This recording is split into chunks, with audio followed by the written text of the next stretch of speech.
Palestinian Ambassador to South Africa, Ambassador Hanan Jarrah, and she will talk to us, introduce the delegation to us. Thanks.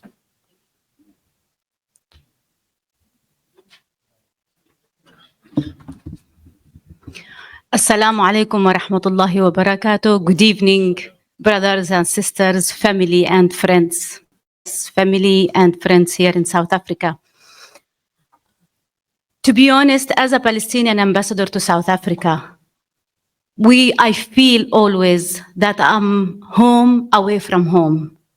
But especially in these dark times, in these times of genocide, in this time of starvation, I feel more privileged to serve Palestine from South Africa, a country that its people, its political parties, its government, its president, everyone has so much respect for human rights and for humanity, for us Palestinians as human beings.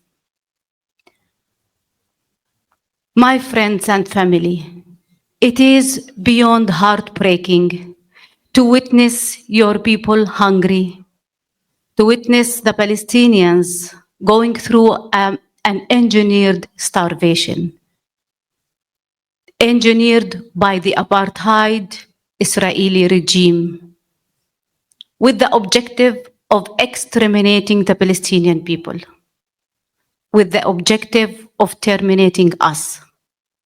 Definitely this will not happen, but it affects us. And believe me, it is beyond heartbreaking to see the kids starving and dying on hourly basis while you don't have nothing to offer them, but to stand in different platforms and to talk and to raise awareness and encourage people just to look on a genocide that is live mainstreamed on our social media platform and on our palm of our hands, on our tablets and mobiles. Believe me, the feeling of helplessness and the sense of powerlessness is devastating. Still, we are here, standing tall in dignity as we always been, bringing our delegations from Palestine, touring all over the world to raise the voice of Palestinians. When the Israeli entity was established, they say that the older will die and the younger will forget. And we are here after 77 years of Israeli occupation of our homeland, of Israeli apartheid regime, standing tall, talking, touring the world, using our diplomatic channels, using our legal channels, hand in hand, shoulder and shoulder with friends like you, like South Africans, in international platforms, taking Israel, the apartheid regime, the occupying power, to the ICJ, to the ICC, to the Security Council, to the UN General Assembly, to Human Rights Council. Yes, we are still there, supported by you, by the peace-loving nations, and by the Global South, which is turning to become more and more involved in politics now, with the support of South Africa, who hosted the BRICS 2 years ago, and for the first time, the expansion of the BRICS to include politics started from here, from this land, the land of Madiba. You are the champions of human rights. As Palestinians, we cannot be thankful for a country as much as we should to South Africa. You were the champions. You took Israel among 193 countries in the world. You took Israel to the International Court of Justice. You took Israel to the International Criminal Court. And you did not stop there. You formed with other countries the Hague Group in the International Court of Justice. Just 1 week ago, you co-chaired with Colombia the first emergency conference on the humanitarian situation on Gaza in Bogota. And this is the diplomatic breakthrough. Yesterday, we were attending with my delegation the Summit of the Liberation Movements here in Johannesburg, led by the ANC and by President Ramaphosa, in addition to other presidents from other countries in Africa. And again, President Ramaphosa reaffirmed the unwavering support of South Africans for Palestine, reaffirmed the continuation of leading the case in the International Court of Justice.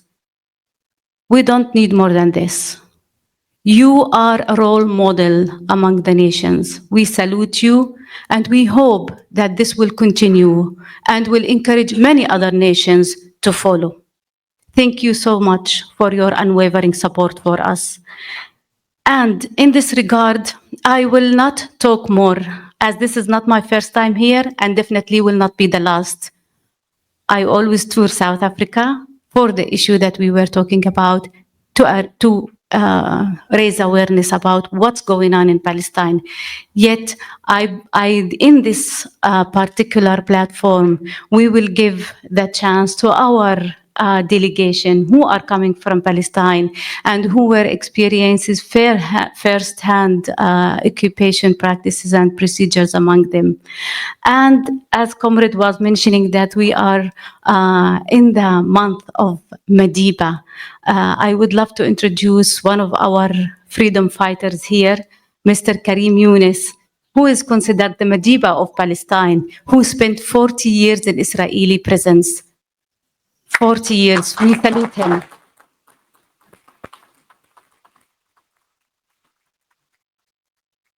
And as we are approaching Women's Month next month in August, in a couple of days, I would love to introduce also a freedom fighter from Palestine by her own. She's our Minister of Statistics, who was also jailed and injured several times, and she's from Jerusalem also to add to her ID. You know, in Palestine, there are different dynamics. We have 2 million Palestinians in Gaza. We have 4 million Palestinians in West Bank. We have 250,000 Palestinians in East Jerusalem. And we have another 2 million Palestinians inside the entity of Israel, inside the Palestinian land who was occupied in 1948. Our third delegate is Mr. Salman al-Harfi. I'm sure you are all familiar with him. He was our first ambassador. He was the first Palestinian ambassador to South Africa, and he was the one who inaugurated the first Palestinian embassy in 1995, and he used to be President Yasser Arafat advisor for the African affairs. And definitely the head of our delegation is a freedom fighter who spent 17 years also of his life in the Israeli prisons.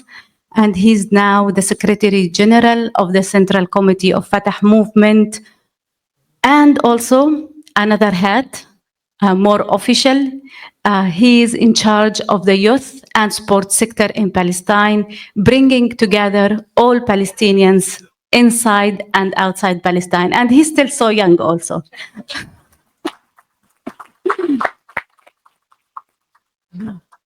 I would leave the Secretary General for the last to give us a briefing, and I would start with the, I would say, the flower of our delegation, Her Excellency Comrade Aoul Awad. Thank you.